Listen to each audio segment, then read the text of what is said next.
বিসমিল্লাহির রহমানির রহিম। হযরত আবু হুরায়রা রাদিয়াল্লাহু তাআলা আনহু হইতে বর্ণিত আছে যে নবী করিম সাল্লাল্লাহু আলাইহি ওয়াসাল্লাম ইরশাদ করিয়াছেন, যে ব্যক্তি কোন রাত্রে নামাজের মধ্যে 100 আয়াত পড়ে সে ওই রাত্রে আল্লাহর ইবাদত হইতে গাফেল ব্যক্তিদের মধ্যে গণ্য হয় না। আর যে ব্যক্তি কোন রাত্রে নামাজের মধ্যে 200 আয়াত পড়ে সে ওই রাত্রে ইখলাসের সহিত ইবাদতকারীদের মধ্যে গণ্য হয়। হযরত আব্দুল্লাহ ইবনে আমর ইবনে আস রাদিয়াল্লাহু তাআলা আনহু বর্ণনা করেন যে রাসূলুল্লাহ সাল্লাল্লাহু আলাইহি ওয়াসাল্লাম ইরশাদ করিয়াছেন, যে ব্যক্তি তাহাজ্জুদে 10 আয়াত পড়িয়া লয় সে ওই রাত্রে গাফিলিনদের মধ্যে গণ্য হয় না। যে 100 আয়াত পড়িয়া লয় সে ইবাদত গুজারদের মধ্যে গণ্য হয়। আর যে 1000 আয়াত পড়িয়া লয় সে ওই সকল লোকদের মধ্যে গণ্য হয় যাহারা কিন্তার পরিমাণ সওয়াব লাভ করে। হযরত আবু হুরায়রা রাদিয়াল্লাহু তাআলা আনহু হইতে বর্ণিত আছে যে রাসূলুল্লাহ সাল্লাল্লাহু আলাইহি ওয়াসাল্লাম ইরশাদ করিয়াছেন, 12000 উকিয়াতে এক কিন্তার হয় এবং প্রত্যেক উকিয়া জমিন আসমানের মধ্যবর্তী সমুদয় জিনিস হইতে উত্তম। হযরত আবু হুরায়রা রাদিয়াল্লাহু তাআলা আনহু হইতে বর্ণিত আছে যে রাসূলুল্লাহ সাল্লাল্লাহু আলাইহি ওয়াসাল্লাম ইরশাদ করিয়াছেন, আল্লাহ তাআলা সেই ব্যক্তির উপর রহমত নাজিল করেন যে রাত্রে উঠিয়া তাহাজ্জুদ পড়ে, অতঃপর নিজ স্ত্রীকেও জাগ্রত করে এবং সেও নামাজ পড়ে। আর যদি ঘুমের আধিক্যের দরুন সে না উঠে তবে তাহার মুখের উপর হালকা পানির ছিটা দিয়া জাগ্রত করে। এমনই ভাবে আল্লাহ তাআলা সেই মহিলার উপর রহমত নাজিল করেন যে রাত্রে উঠিয়া তাহাজ্জুদ পড়ে অতঃপর নিজ স্বামীকে জাগ্রত করে এবং সেও নামাজ পড়ে। আর যদি সে না উঠে তবে তাহার মুখের উপর হালকা পানির ছিটা দিয়া উঠাইয়া দেয়। ফায়দা এই হাদিসে সেই স্বামী স্ত্রীর জন্য যাহার তাহাজ্জুদের আগ্রহ রহিয়াছে এবং এইভাবে একে অপরকে জাগ্রত করার দ্বারা তাহাদের মধ্যে মনোমালিন্যতা সৃষ্টি না হয়।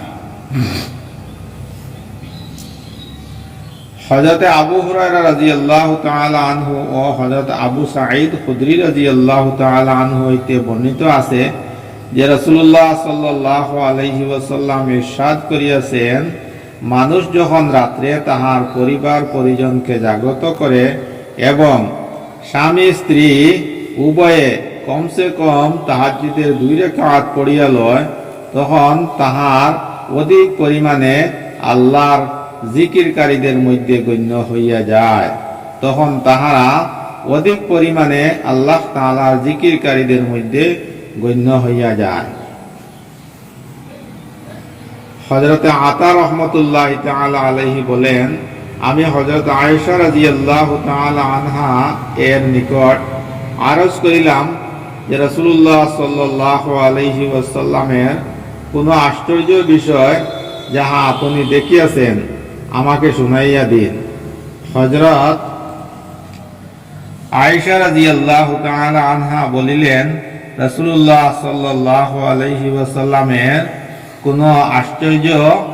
কোন জিনিস আশ্চর্য ছিল না। এক রাত্রে তিনি আমার নিকট ছিলেন এবং আমার সহিত আমার লেপের ভিতর শয়ন করিলেন। অতঃপর বলিলেন, ছাড়ো, আমি আমার রবের ইবাদত করি। এই বলিয়া তিনি বিছানা হইতে উঠিলেন, ওযু করিলেন, অতঃপর নামাজের জন্য দাঁড়াইয়া গেলেন এবং কাঁদিতে লাগিলেন। এমনকি অশ্রু সিনা মুবারকের উপর বহিতে লাগিল। অতঃপর রুকু করিলেন, উহাতেও এইভাবে কাঁদিতে থাকিলেন। অতঃপর সেজদা করিলেন উহাতেও এইভাবে কাঁদিতে থাকিলেন। অতঃপর সেজদা হইতে উঠিলেন এবং এইভাবে কাঁদিতে থাকিলেন। অবশেষে হযরত বিলাল রাদিয়াল্লাহু তাআলা আনহু আসিয়া ফজরের নামাজের জন্য আওয়াজ দিলেন। আমি আরজ করিলাম, ইয়া রাসূলুল্লাহ, আল্লাহ তাআলা যখন আপনার অগ্রপশ্চাতের সকল গুনাহ যদিও হইয়া তাকে মাফ করিয়া দিয়াছেন, তখন আপনি এত কেন কাঁদিতেছেন? তিনি ইরশাদ করিলেন, তবে কি আমি শুকরগুজার বান্দা হইব না? আর আমি এইরূপ কেন করিব না, যখন আজ আমার উপর ইন্না ফি খালকিস সামাওয়াতি ওয়াল আরদি ওয়া ইখতিলাফিল লাইলি ওয়ান নাহারি লাআয়াতিল লিউলিল আলবাব হইতে সূরা আলী ইমরানের শেষ পর্যন্ত আয়াতসমূহ নাজিল হইয়াছে।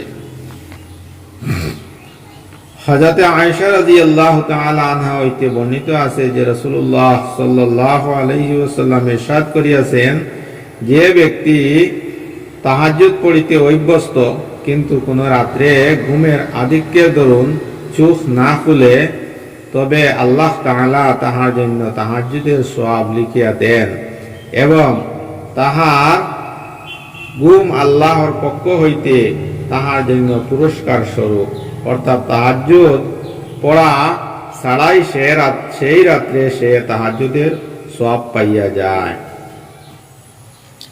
হযরত আবু দারদা রাদিয়াল্লাহু তাআলা আনহু হইতে বর্ণিত আছে যে নবী করিম সাল্লাল্লাহু আলাইহি ওয়াসাল্লাম ইরশাদ করিয়াছেন, যে ব্যক্তি রাত্রে ঘুমাইবার জন্য বিছানায় আসিল আর তাহার তাহাজ্জুদ পড়িবার নিয়ত ছিল, কিন্তু এমনই ঘুমাইল যে সে সকালে জাগ্রত হইল, সে তাহার নিয়তের কারণে তাহাজ্জুদের সওয়াব লাভ করিবে আর তাহার ঘুম আল্লাহ তাআলার পক্ষ হইতে একটি পুরস্কার স্বরূপ। হযরত মুআয ইবনে আনাস জুহানী রাদিয়াল্লাহু তাআলা আনহু হইতে বর্ণিত আছে যে রাসূলুল্লাহ সাল্লাল্লাহু আলাইহি ওয়াসাল্লাম ইরশাদ করিয়াছেন, যে ব্যক্তি ফজরের নামাজ শেষ করিয়া উক্ত জায়গায় বসিয়া থাকে, ভালো কথা ছাড়া কোনো কথা না বলে, অতঃপর 2 রাকাত ইশরাকের নামাজ পড়ে, তাহার গুনাহ মাফ হইয়া যায়, যদিও তাহা সমুদ্রের ফেনা হইতেও অধিক হয়।